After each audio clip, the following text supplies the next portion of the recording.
Assalamualaikum warahmatullahi wabarakatuh.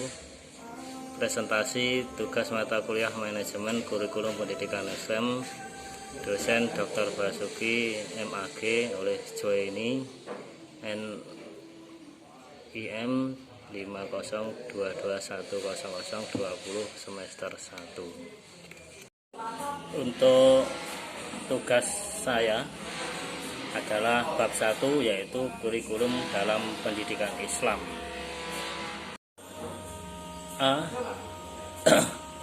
A. Kurikulum adalah satu bidang studi dalam pendidikan. Sebagaimana kita ketahui bahwa pendidikan adalah tugas dari setiap masyarakat, yang itu merupakan tugas dasar yang tidak bisa diabaikan. Masyarakat juga perlu untuk menanamkan pola perilaku pada anak, sehingga perlu adanya kurikulum.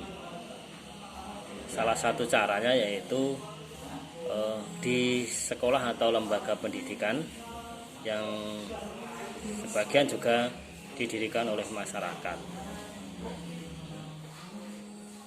Bahwa kurikulum ini adalah semua yang ditawarkan oleh sekolah maupun lembaga pendidikan untuk mengarahkan kepada apa yang diinginkan oleh masyarakat. Kurikulum ini merupakan hal terpenting dan merupakan pekerjaan sekolah atau lembaga pendidikan untuk bidang pendidikan atau pengetahuan. Kurikulum sebagai bidang studi dalam pendidikan. B ini yaitu ringkasan sejarahnya. Sebagaimana dicatat bahwa kurikulum adalah bidang studi yang relatif baru, meskipun itu pendekatannya didasarkan pada filosof seperti Plato. Kurikulum ini juga meluas karena gagasan Johann Friedrich Hebert.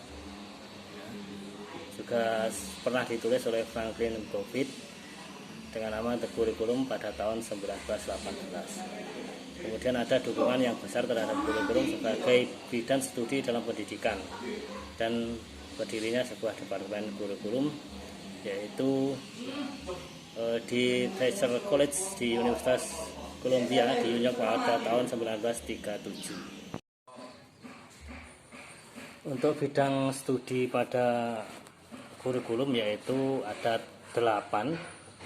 1. Konsep kurikulum, 2. Dasar-dasar kurikulum, 3. Teori kurikulum, 4. Desain kurikulum, 5. Konstruksi kurikulum, 6. Pengembangan, 7. Penerapan pendekatan implementatif, dan 8. Rekayasa kurikulum. 1. Dasar-dasar kurikulum, yaitu terdiri dari kurikulum filsafat dan hakikat pengetahuan, kurikulum masyarakat dan budaya, kurikulum dan peserta didik, kurikulum dan pembelajaran. Itu selanjutnya adalah desain cakupan kurikulum, yaitu bahasanya cara menyusun komponen kurikulum yang diatur untuk memfasilitasi atau memudahkan pembelajaran, proses di mana pembangunan hubungan antar siswa dan guru atau pelajaran itu divisualisasikan atau dimunculkan. Selanjutnya itu bukti yang menggambarkan teknik khusus untuk semua faktor yang mengarahkan pengajaran menjelang akhir tahun. Ini untuk desain cakupan kurikulum. Yang poin selanjutnya yaitu penyusunan kurikulum. Seperti disampaikan oleh Robert Sayce, istilah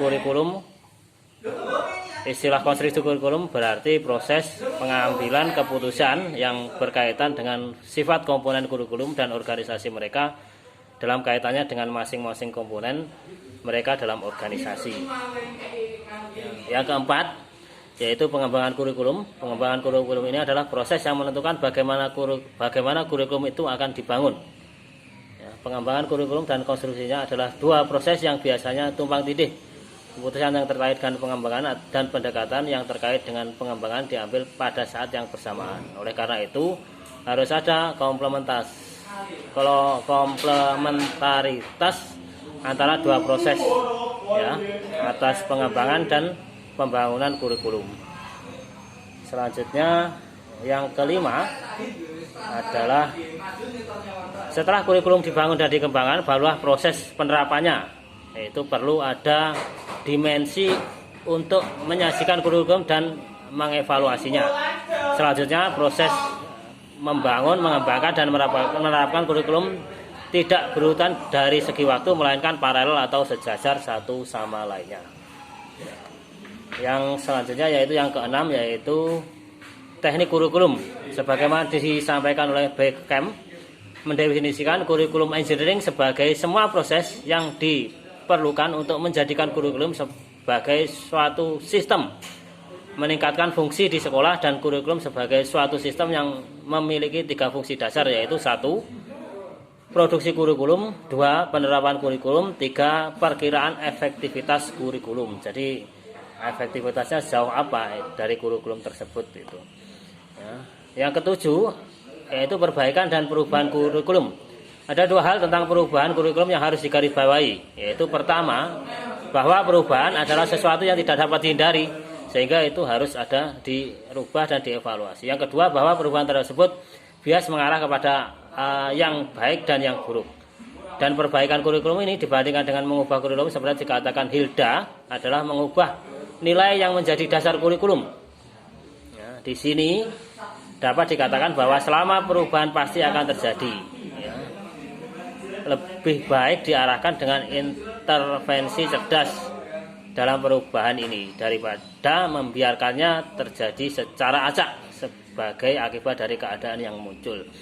Jadi harus benar-benar di planning, tidak hanya beracu pada ini harus dirubah. Yang selanjutnya adalah masalah dan isu dalam bidang kurikulum. Bidang kurikulum kita tahu bahwa ada bidang studi tertentu dalam kurikulum sebagai bidang penelitian dan studi. Oleh karena itu masalah yang terjadi dalam bidang ini dianggap kurikuler atau berhubungan dengan kurikulum. Contoh masalah dan isu tersebut adalah sistem sekolah, jadwal belajar, desain gedung sekolah dan laboratorium, anggaran sekolah, dan biaya pembelajaran. Hal ini harus ada sinkronisasi antara satu dan bidang lainnya. Terima kasih. Demikian presentasi saya. Assalamualaikum warahmatullahi wabarakatuh.